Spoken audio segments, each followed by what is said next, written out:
guest today? Well, we have Mr. Craig Hemke of TFMetalsReport.com. He is the president of Turdville. You know him, you love him. His work is awesome. He is well read throughout the blogosphere, and that's who's on. What do you think? I'm looking forward to it. I haven't chatted with him for a while. I've been a guest a few times on his podcast show. Yeah, he's pretty cool. I really like Mr. Craig a lot.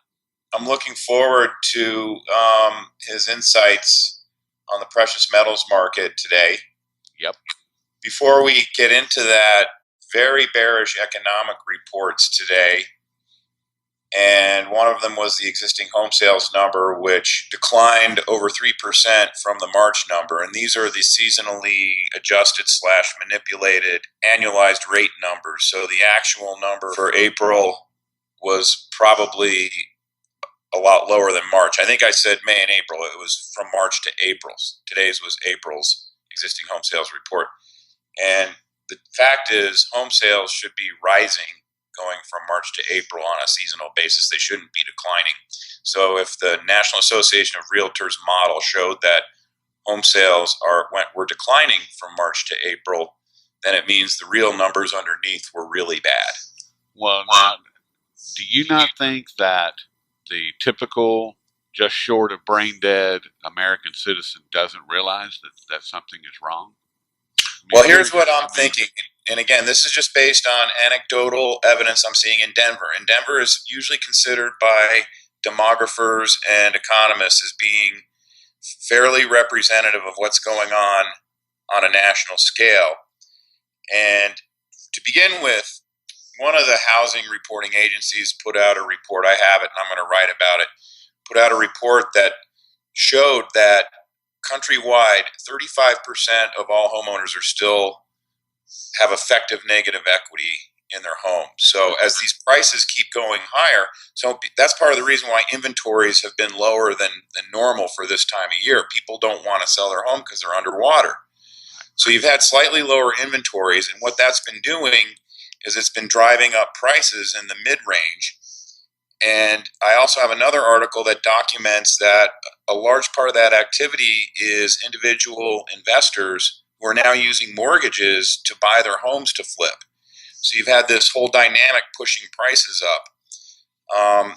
But what I'm seeing in Denver now is I'm seeing at the mid-level a lot more listings. And at the high end, and high end for Denver is 800,000 and over, there's just a literal pile-up of homes for sale, and people are not going to buy. People don't have money to buy those kinds of homes. So to answer your question, yes, I do think people realize what's going on, and I think people are starting to list their homes as these prices that are being paid primarily by flippers are pushing people into positive territory so that they can sell their home, get out of their mortgage, and cut their monthly expenses and either decide to rent because the apartment inventory is skyrocketing in Denver, or they'll just buy a smaller home. Well, we actually had here in Nashville just yesterday some people protesting the condominiums that are being built here, saying no more condos because the market is it's saturated. He's definitely part of the establishment. I mean, because if you and this is my theory on him. You know how the elite find it to be in poor taste to not tell you that they're getting ready to do something really terrible to you. Yeah. He is that voice. He is the person. This is my theory, is that he is the one telling everybody this is what's getting ready to happen. And they've allowed him to, write 2 books about it to describe it in great detail. They've been bestsellers. So if you don't know, then that's shame on you, because not only are we telling you, we've written it down for you, and we've given you somebody who is a great orator who is in your face all the time. Mm-hmm. Well, Jim took it today, and he just laid it out for me, and I'm listening to him and making notes and watching the time and everything else. But so I got to go back and re-listen to it. But I thought it made all the sense in the world. He said any inclusion of the yuan and the IMF is a joke anyway, because the IMF's broke. I mean, they don't have any money because the U.S. has essentially bankrupted them without giving them money for the last couple of years. Yep. But that they're going to use it the Chinese are going to use it not to be a part of the current system. They're going to use it as a Trojan horse in their efforts to move to the new system, because by being included in the IMF, it will prompt a development of yuan-backed or yuan-denominated bonds worldwide, corporate bonds, even individual nation sovereign bonds with a yuan backing to them, and it'll seed the whole Chinese bond market. And that they've already got their international gold-traded notes, and that gold's going to be used as back of that international trade system with all the swap lines that have been set. I mean, he laid it all out, and I thought, that makes a lot more sense than what Rickards is saying. Yeah, I agree with him 100%. I think I've been thinking that for quite a while, that the Chinese only want to be part of the IMF to use it as a stalking horse. That's it. And so anyway, it made all the sense to me. So anyway, we can talk about whatever you guys want to talk about, but I apologize though for being late. Well, no worries. Alistair McLeod, who Dave and I just interviewed last week, said that, and he gave quantifiable information that they are going to have their own SDR that's going to be part of the BRICS Bank, and it's going to have gold included. It is going to, so Willie is 100% correct, and that is going to happen. There will be gold-backed notes, and what Alistair was saying was that he thought that they were going to force people to make them bring their gold to the table, and that what he sees happening is that this announcement that the Chinese are supposed to be making in June or July about their gold holdings in order to be included in the SDR and the IMF's SDR, that it's going to be they can give them whatever number that they want, and that what's going to happen is soon after that the BRICS nation, the BRICS consortium, is going to pile their gold into the BRICS Bank, and that the Chinese are going to have the lion's share of that gold, but everybody else is going to be included, so it'll all be one line item, BRICS gold, instead of South Africa's gold and Brazil's Interesting. gold. Yeah, exactly. Yeah. And that's going to be their cover, and their SDR is going to be gold backed. It's going to be at least a small percentage. It's going to be gold, and that makes perfect sense. Yeah, and getting back to what Jim Rickard says, the one kernel of truth that he still buried at the bottom of that article he posted a couple of days ago was that this doesn't mean that gold's not going up, and this certainly doesn't mean that people shouldn't own it, because it is, and you should. That's absolutely true. And that gets to one of the things that that I'm sure you guys get asked a lot. I get asked a lot. Is what is the value? There was that Bloomberg story the other day that said gold's got to go to $64,000 or whatever as a reset price, and that's okay, fine. That's all well and good and kind of an interesting, academic theoretical exercise. But the part that still nobody ever seems to mention that is impossible to get your hands around is how much gold there really is. Because you can't come up with a price per ounce if you don't know how many ounces are there and how many ounces are actually available. And with the rehypothecated system where there's, 10, 20, 100 beneficial owners of the same ounce in the West, how many ounces are there? Precious metals are financial assets, and like currencies and T-bills and T-bonds, they trade in the multiples of 100 times the underlying physical. How many ounces are there that are actually publicly out there, physical ounces, to be able to be acquired? And so we have no idea. We really have no idea what the actual value, actual dollar conversion price is of an ounce of gold. All I know is it ain't $1,200, and so I feel pretty good about it. I feel pretty good about owning it here. I do too. And I wanted to ask you along those lines with the up and down I would call it volatility, but that would imply that we actually have markets, which we all know that we don't. But the up and down motion that's been happening on the COMEX as far as the price of gold and silver the past week or so, what is your research showing there, Mr. Craig, as far as what's actually going on there from your perspective? Well, there are a number of things. One, gold had established a toehold above some pretty significant resistance, an important level of 1220, and the 200-day moving average, which was also right around 1220. And it had done it for 3 days in a row and was looking to go higher. And I guess as an aside or as a big contributor to that, the dollar was just horrifically weak last week and was plunging. I mean, it already had double topped at 100 back in April and in March and had plunged through 94, had put on its lowest closing weekly close since early January, and looked from a traditional technical standpoint, it looked almost certain to head down to its 200-day moving average, something around 90, 91. And that would shove gold even higher, set off kind of a virtuous cycle of momentum buying if that were to happen. And so it was no surprise at all to me that all of a sudden I opened up my computer on Saturday this past weekend, and there's a big story on Zero Hedge about an IMF leak. I'm doing the thing with my fingers, quotation marks, an IMF leak that Greece wasn't going to be able to exist past June the 5th or whatever the hell it is. And imagine that. And all of a sudden the euro goes down 3% in 2 days. And with the euro being 60% of the dollar index, all of a sudden the dollar index goes up 2.5%. I mean, it is remarkable how things are. I mean, there are, as Chris Powell says, there are no markets, there are only manipulations, and it's absolutely true now. In the short term, we are approaching option expiration next week and contract expiration too later in the week of the June gold. June is a delivery month. It's the front month. It's the active. It's where all the open interest has been. And so there's going to be a lot of volatility around that as positions get closed out and rolled into the August.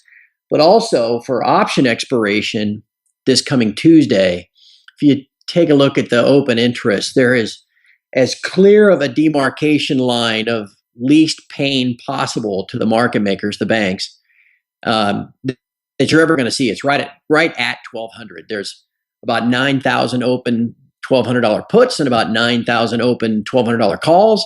And if you can close price Tuesday on the COMEX at 1:30 Eastern within a couple dollars of 1,200, then the pain to the banks in paying out cash to the option holders is going to be minimized. And so the fact that all of a sudden, with the little dollar strength, the gold was smashed for $20, and even today it can't catch a bid, regardless of all the. I mean, there have been 4 or 5 different just terrible economic numbers that came out today, and gold still can't catch a bid, or at least when it does, it can't rally.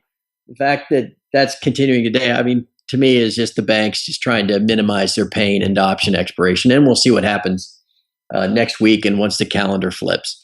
But that's what's going on. And I know I've been rambling here for a minute, but getting back to this notion of the dollar, there are no markets, there are only manipulations, and you try to create this imaginary, surreal landscape where the Fed can say that the economy is growing and therefore they have room to raise rates and all this nonsense.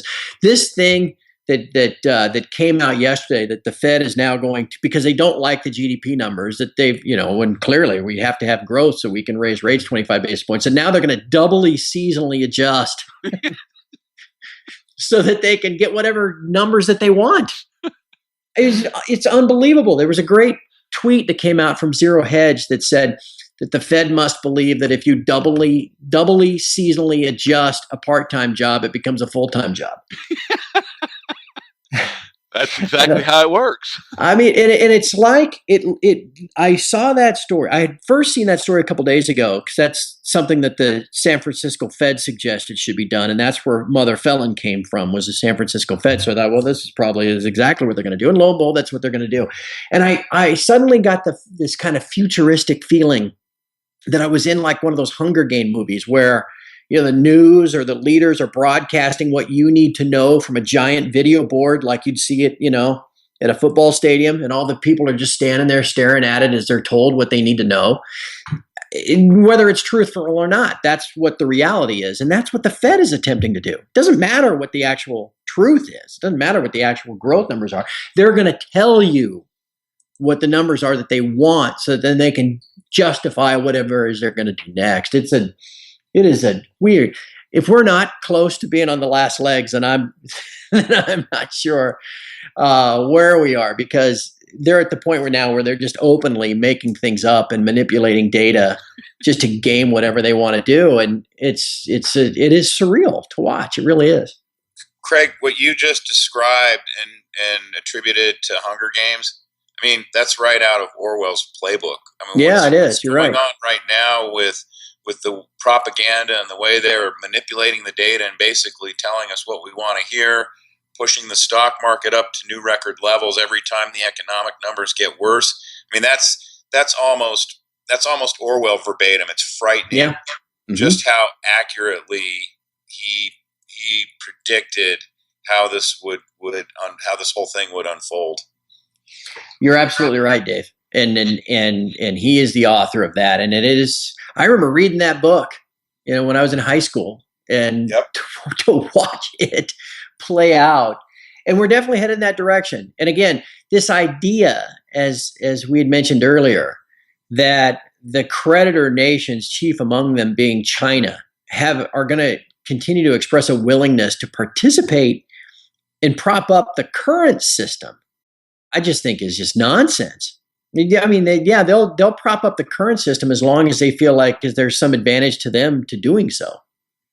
And then when the time comes, when it's most advantageous to them to exit that system and propose and offer an alternative, they will. And I just no doubt in my mind. Craig, my theory on that, and I'm with you 100% there. Because the fact of the matter is, for at least a decade now, China's had the ability to flush our system down the toilet, and all they have to do is just tweet out bid wanted in comp for 1.2 trillion treasuries. That's it. Our system's done. We're dust. And people don't realize that. I mean, it's frightening, how close to the edge of the cliff we are because of our economic and systemic predicament, and how easy it would be. I mean, China just has to basically blow on us and we're done. Yeah. So my theory on why they're doing what you just described in terms of seemingly, participating in the propping up of our system, I think they're more worried about the military consequences of something like that happening. And I think what they're trying to do is extract themselves very slowly and methodically, and sort of, I guess you could call it, sort of treat us, our whole country, including our political and business leaders, as the boiled frogs, so that at some point we're just so weakened, even militarily, we can't fight back when they finally pull a plug. Right. Because otherwise we're going to end up in World War III. I agree with you completely, because the hegemon that has the reserve currency status historically has done everything they can to protect it. And the U.S. is and will be no different, no doubt about that. And from China's perspective, I mean, you own whatever it is, $1 trillion or $1.2 trillion or whatever of the U.S. debt, means the U.S. is paying you in interest, $300 billion a year, whatever it is. So why not let the U.S. pay for all of this military equipment that you need? They're building islands out of nowhere in the South Pacific. Well, how are they paying for that? All of us U.S. taxpayers, in paying the interest on our debt, are building that for the Chinese. That plus their accumulation of gold and silver. Yeah, well, that's too. But in the process of them building up their military to counter and even defeat what the U.S. has, I mean, we're paying for that, for them. That's true. I never even thought about that aspect of it. So why not sit there and collect it as for as long as need be? But again, anybody listening to the three of us has to know that there's an endpoint to all of this. And not to go off on a different aside, but I saw a thing at Zero Hedge posted last night, and I don't know how dated it was, but it was an interview of Ray Dalio. who's one like the 70th richest guy in the world, was he got like Yep. $15 billion of personal wealth. And he was talking about owning gold. But he was buried in that little clip was the notion that I've mentioned this lots of times, that what he really fears is civil unrest. That as you guys were mentioning earlier, the amount of folks that aren't paying attention, that just have no idea what is going on. I mean, they're just used to in-time delivery, being able to walk into a store, and whether they use their own money or a government card to buy something off of the fully stocked shelves. I mean, that's just what everybody is used to. That's all they know. And man, when all of this eventually comes home to roost, the civil unrest, and that's what Dalio was talking about, what scares him the most is almost the dissolution of society. And at the end of the day, if we're so busy fighting ourselves, as a consequence of all this, we're not going to even have time to fight the Chinese. We won't have not only will we not have the resources, we'll be too busy fighting ourselves. And anyway, you can almost see how this might all play out in the years ahead, and none of it's pleasant. And I just want to make a quick comment in regards to the Chinese, and part of their, what I see as part of their strategy is not playing along. I don't think that they've ever forgotten the Opium Wars and what the West did to that nation and to their citizenry. I mean, that went on for well over 75 years, 100 years, where the West just completely decimated. 25% of their population was hooked on dope supplied by the West. Yeah, good point, Roy. That scar doesn't heal that quick. And as an aside too, their neighbors across the sea there, that invaded their country in the 1920s and 30s and raped and pillaged and everything else. They remember that too. You got that right, and that was yet another horrific act that was put on the Chinese for seemingly no reason. And I'll give you one more too. You want to, if you really want to delve into your history, it was the progressive movement in the U.S. Teddy Roosevelt and his crew, and then into the Wilson administration that encouraged Japan to build an empire, that encouraged them. I mean, but prior to Teddy Roosevelt coming to power and looking west and encouraging the Japanese were perfectly content to have their own little island kingdom there. There were even laws outlawing the building of you call it blue water, open water boats, that the emperor decreed that all boats have a flat front so that nobody could even leave. And then Teddy Roosevelt goes out there with his crew and says, no, you're part of this manifest destiny to rule the world. You've got to expand your empire. So at the root even of that Japanese tyranny and expansion into China and all that went with it, behind that was the U.S. So Craig, we kind of drifted off the rails here a little bit. Sorry. But it's not a problem. No, it's all great stuff. But kind of the second topic that we wanted to discuss with you is you recently put out I guess it was in your weekly recap, the fact that gold is being drained from GLD now.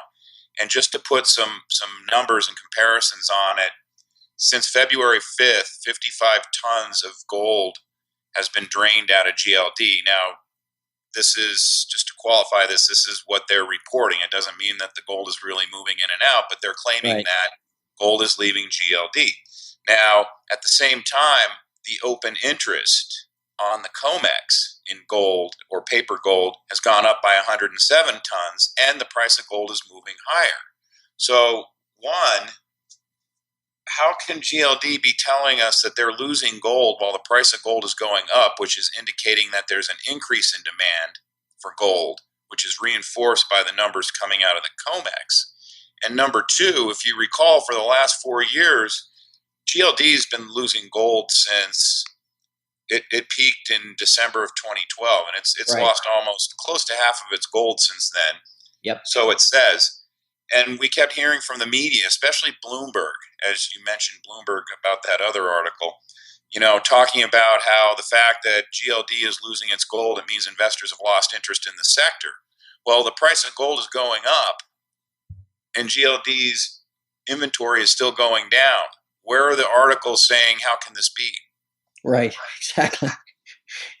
Well, one, from a simple-minded standpoint and that's what most of these article writers are. They don't understand the gold market. They don't, it's somebody told them to go write a story about gold or the GLD, and so they write it, and they call up their PR company, and they get a couple of sources from some other numbskull who doesn't know anything about it, and then they try to connect the dots and just say, well, gold's going down because nobody likes the sector, and without the understanding that it was set up, the GLD was set up in the first place as a convenient, at least in my humble opinion, as a convenient store of gold. That these authorized, the only entities that can liquidate gold and take it out are the authorized participant banks. And who are the authorized participant banks? They're the bullion banks, the banks that are responsible for making a market and making physical delivery in London. I mean, the custodian of the damn thing is HSBC. And I mean, I think pretty much everybody recognizes their role not only in manipulating gold, but as just an outright criminal organization worldwide at this point, laundering drug money and manipulating forex markets and LIBOR and everything else. So when I see gold going down, I mean, you mentioned it peaking in 2012. It started to really puke out gold in 2013, and then when price was deliberately manipulated lower and smashed through the 1525 floor that had held for 19 months. Back 2 years ago, you can go back and look. There was huge demand. What did China's monthly demand tripled the next month, and it has been consistently high, obviously, ever since. That gold's got to come from somewhere. I mean, we were told by Ken Hoffman of Bloomberg back in December of 2013 that his direct quote on Bloomberg TV was, the biggest question going forward is where's the gold going to come from? Because all of the vaults in London are empty, 26 million ounces of it. It was suddenly gone. It used to move back and forth from one person to the other, and now it's just gone. And they're clearly living off of flow in London, not available stock. And so anyway, putting this all back together, when there are instances of physical tightness and stress in the London gold market, I believe the GLD is rated for gold through the use of, shorting shares or whatever it is that the authorized participants have to do. As you said, Dave, my numbers are from February the 20th, I guess that's exactly 3 months ago. The intra-year high so far in the alleged inventory of the GLD is 771 metric tons. And in the 3 months since, it's fallen by over 55. It's only up about 4 tons year to date, about ready to make a new low in the time it's been going down. And it's because these authorized participant banks kind of flywheel the thing to get gold out of it as a readily available store to meet demand. The article that I wrote was, how can we measure physical tightness? I mean, you can look at backwardation. You can say, okay, the spot price is this versus the futures price is that. You can measure that in the co-basis and all these other ways that people try to measure tightness. We used to have the London gold forward rates, which were published on a daily basis for years, decades, that all of a sudden, after they went historically negative in November and December, the LBMA conveniently decided, well, we're not going to publish those anymore. That's too helpful for everybody. We don't want people to know how tight it is. So we're just going to stop publishing it. So in the absence of that, how do we measure it? I think maybe this is a way. When the price of gold is rising and the GL, it's rising against the intentions of the central banks and the bullion banks. So obviously there's physical demand that is forcing price up. And if there's physical demand, where are they going to get the physical metal to settle these paper trades? They got to do that for the paper price to have legitimacy. And so they grab gold from wherever they can get it. Go down and talk the poor saps down into Venezuela into leasing back some of the gold that they repatriated a few years ago. They cook up this brand new scheme in India to get some of the poor Indian folks that don't know any better, I guess, to loan some of their gold to their banks. I mean, they're doing everything they can to come up with physical gold to meet paper-driven price demand. And rating the GLD is just one of the ways they do it. Which is incredible. It is interesting what they've been doing to try and squeeze physical gold out of the system. I mean, what happened to the gold in Ukraine that the U.S. military airlifted out of there? I think it was 33 tons or something like that. Or what about the 140 that came out of Libya? Where did it go? I was just going to mention that. Yep. And they're doing everything they can. And again, why is there a floor to price? Why did, everybody always says, well, if they're manipulating all this paper and issuing all this naked shorts, they could run it to, 200. You got that dope Harry Dent out there, trying to. Jeez, people take him seriously. It just is beyond me. Do they not know that guy's history? I mean, geez, Louise. Anyway, I digress. There's obviously a floor. There's a physical floor. It's near this kind of recognized cost of production, and that's only going to play more into things in the months and years ahead too, because these gold mines are going out of business. I mean, they cannot produce mine. The only metal they're mining at this point is the most readily available, cheapest stuff that they can get out of the ground. And so if the system is already existing off of flow, and that flow then even starts to go away, well, what's left? And that's where I think we have found a floor. 1150, we've been down there a couple of times, and regardless of movements in Forex, regardless of the desire to see price go lower, regardless of some of these goofy forecasts, it doesn't go any lower. And I think there's a reason for that, and there's a reason why gold's going to continue to trend higher from here, albeit maybe grudgingly slow to begin with. It's definitely not going. These numbers 250 or even 950, I think, are all just nonsense. They're written by folks that just don't even begin even an elementary understanding of how the global gold market works or the forces that work behind it. I agree with you. We're at a floor in gold. I actually think it's going to start to move higher a little more quickly than gradually. Maybe not until the end of the summer. Event happenings are coming on the horizon. And the Harry Dent prophecy reminds me exactly of when gold was trying to bounce over $400 an ounce. It was around 2003 or 2000. I think it was right around 2003. And Robert Prechter, if you remember him, because he's been out of sight for a long time now, he came out and said, and this was gold was, around 385. He said gold was going to $50 an ounce. Okay. It wasn't too much longer after that. Gold popped through 400, ran up to 550, vacillated there for a bit, and then made its run up to 1900. And this is it reminds me exactly, it's almost the exact same setup now that we had then. And especially with Harry Dent coming out and making that $700 call. I mean, everyone seems to forget for the last 3 years, Goldman's been calling for $800 an ounce gold. Yeah. And when it could go below 1150, they revised their floor up to 1,000. Well, where's Goldman's call right now? They've got so much egg on their face with gold. I don't even think they really publish that much actively on it anymore. And Harry Dent's hopefully this will drive a stake into him, and people will forget about him after he's wrong about this. Or Dave, Harry Dent's call of $250 gold is equivalent to Harry Dent's call of Dow 36,000 in 2001. How's that? I mean, crying out loud. It drives me bananas. I'm convinced that London is empty. There are people out there that say, oh, wait a second.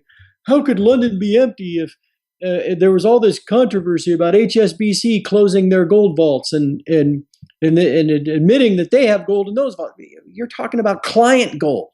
Yeah, there's gold in those HSBC client gold vaults, okay, in London, and they wanted to close them.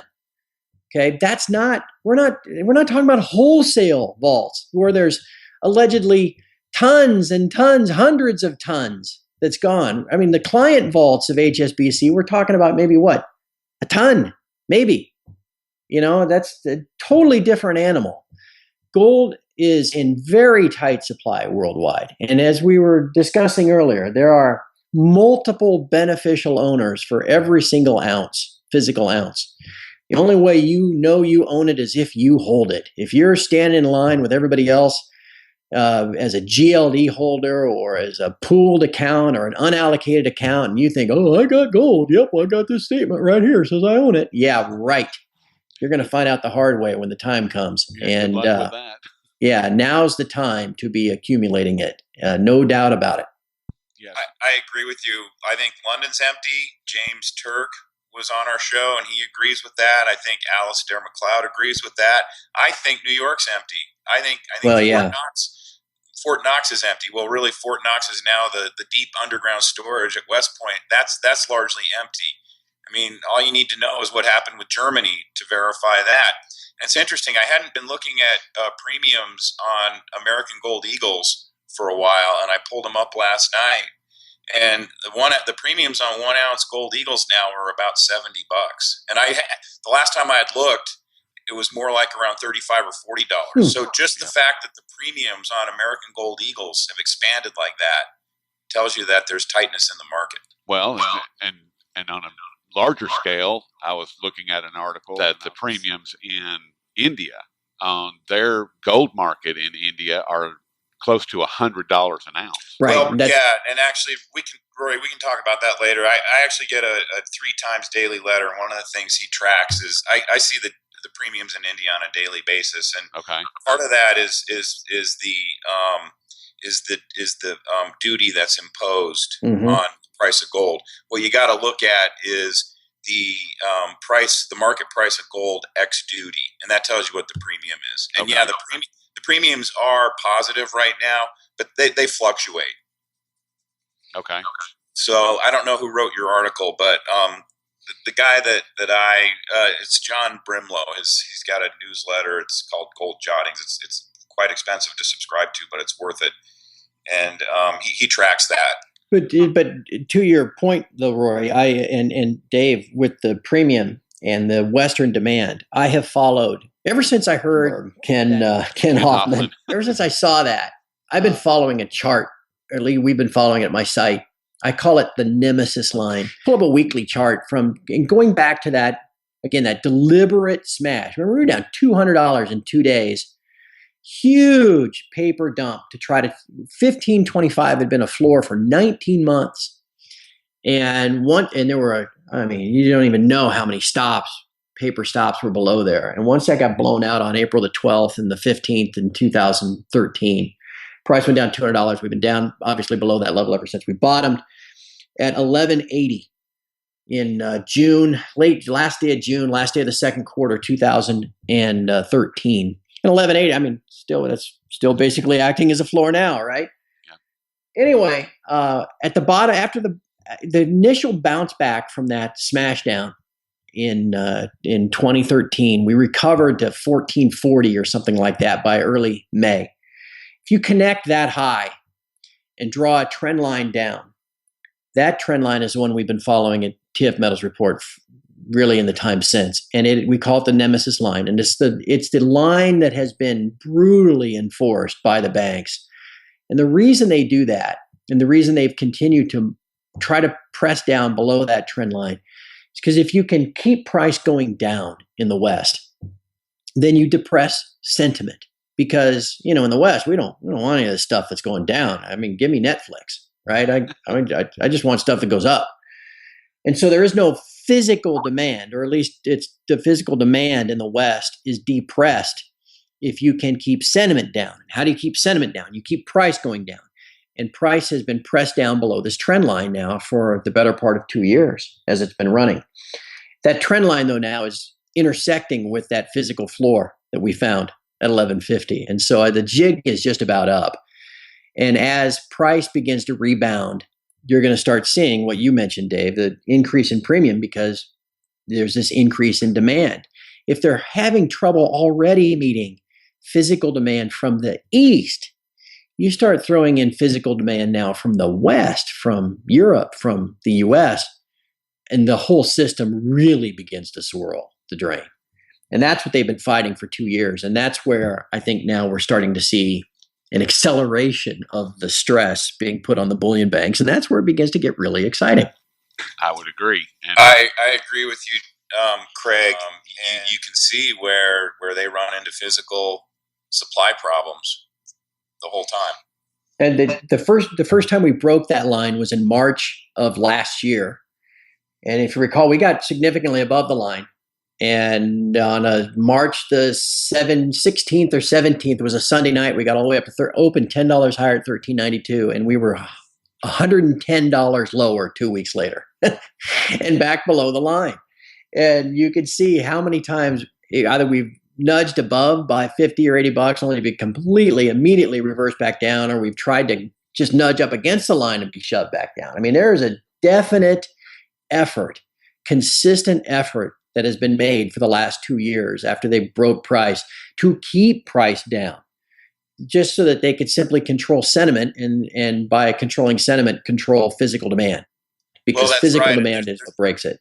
There's also been a plethora of anti-gold or gold disinformation reports coming from the media, and I noticed it really started to ramp up in mid-December of 2014, and it was just a constant flow ever since then.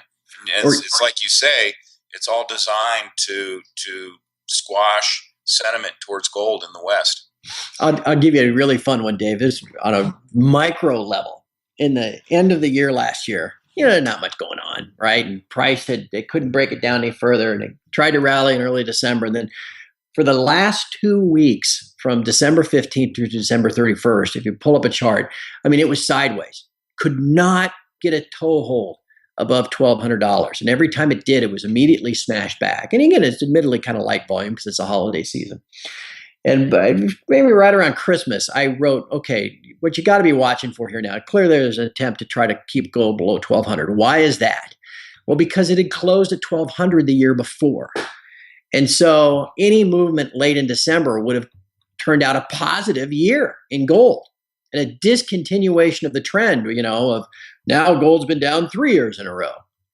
And those were the stories that they wanted to write. And so we started talking at TFMR about, okay, you just wait. They'll try to keep gold down below 1,200 through New Year's Eve, so that all the stories will be written then the very next day about how gold once again had a negative return in 2014. And lo and behold, the last day of the year, December 31st, we were down $16 to close at $11.84. And lo and behold, the next day, here's all the stories. Gold, 3 years in a row, negative returns.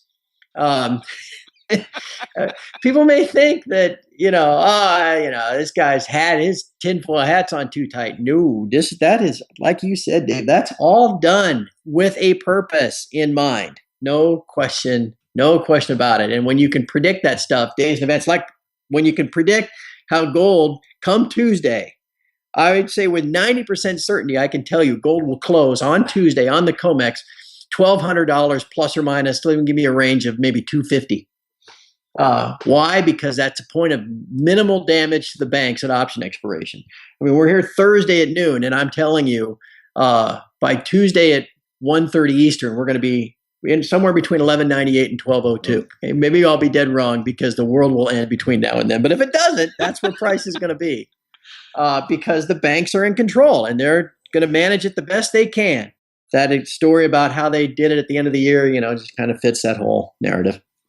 Just to offer some hope for the listeners, and then we can wrap this up. You've been really generous with your time, Craig. I actually am going on a theory right now, and I've written about the signs I'm seeing. I think the banks are starting to lose control. Mm-hmm. And I would agree with you.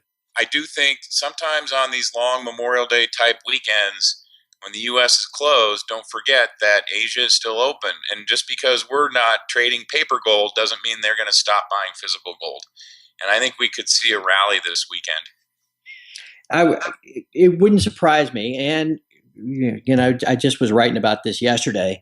And in the short term, I haven't seen I've been so busy all morning, I haven't seen how the dollar index is traded today, but it's probably due to give some back, which means the euro will rally, which means the yen is going to rally, and that's going to ease pressure on gold as well. But if given the opportunity, come Tuesday, they are going. I mean, you just look at the open interest. There's a clear line of demarcation. They're going to want to close that because all those options that are in the money are going to settle in cash, and they don't want to pay out any more than they have to. That depletes their bonus pool for hookers and blow at the end of the year.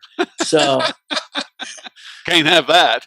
no, crying out loud. So they're going to want to close that. Anyway, we'll just see. I mean, anybody listening can just make a mental note, see if this turd guy has any idea what he's talking about. Just see where we close on Tuesday. It'll be interesting from kind of an inside baseball standpoint to see if it works out that way. Well, I think on that note, we'll just call it a gentleman's bet. Craig, thanks so much for your time. We could go on for hours, but let's save it for next time. Anytime you guys want to do this again, you just let me know. And it's always a pleasure. The value you two add is just tremendous. So please keep up the good work. I'm happy to help out any way I can. Well, thank you very much for all your Craig, time. and have a great long weekend. Yeah, thanks. You guys do the same. Get some R&R. All right, buddy. Well, Craig, we certainly appreciate all your time today. And I know that you've got the free trial going on right now. And if you would, just tell us a little bit about your site, please.